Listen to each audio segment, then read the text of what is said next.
Hello everyone, Microsoft Excel tips and tips number 2 column এবং row delete করার সহজ উপায়। সর্বপ্রথম একটি রো সিলেক্ট করতে হবে।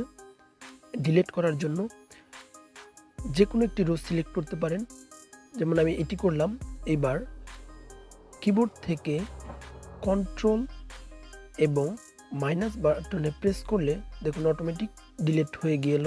এবার অনেকগুলো কলাম একসাথে ডিলিট করব, সেই জন্য কি করতে হবে, প্রত্যেকটা ঘর একটা সিলেক্ট করবে, এরপর কন্ট্রোল চেপে ধরে যেটি প্রয়োজন সেগুলো সিলেক্ট করব। এখানে যেমন আমি 5, 8, 11, 13 সিলেক্ট করলাম।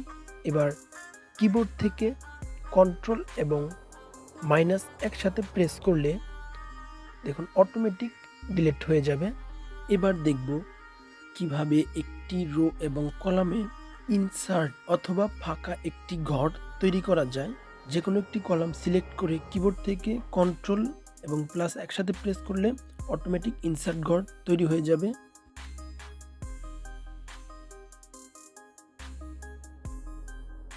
এবার দেখব রোতে কিভাবে ডিলিট করা হয়।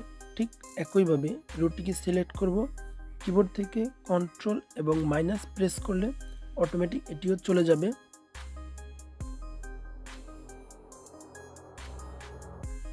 এবার যদি দুটো ডিলিট করতে চাই তাহলে সিলেক্ট করে কন্ট্রোল এবং মাইনাস প্রেস করলে অটোমেটিক চলে যাবে।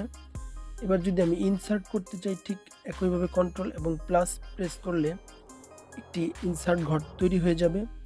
তো এইভাবে ঘরগুলোকে আমরা ডিলিট করতে পারবো এবং ইনসার্টও করতে পারবো। তো ভালো থাকবেন, পরবর্তীতে অন্য কোনো ট্রিক্স নিয়ে আবার আপনাদের সামনে হাজির হব। আল্লাহ হাফেজ।